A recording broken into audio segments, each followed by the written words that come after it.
I'm not even biased, because I can't stand children at all, and I always think, why would two gay people ruin their lives by having a child? But at the same time, I also have to say that, according to a survey from the UK, 42% of 5,000 women said they would secretly stop taking the pill.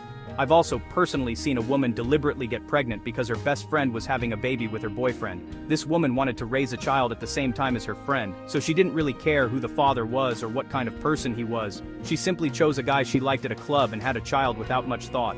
Honestly, if that's allowed, then I think it should also be acceptable for two gay men to have a child. At least in that case, it's usually something that's planned, and the surrogate isn't being forced into it, she's being paid. There isn't any law against having children. People can reproduce for the most foolish reasons. There are women who intentionally get pregnant again because it allows them to work only part-time, and then they tell their husbands it was an accident, even though it was clearly planned. So in many cases, the child's best interests aren't really the main motivation. Of course, it would be better if more people adopted, because there are already plenty of children who don't have parents. But, as I see it, most people are selfish and want biological children even though the world doesn't actually need more people. Seriously. Many people should look in the mirror and ask themselves whether they really need to have children. I asked myself that question, and my conclusion was no. That's exactly my point.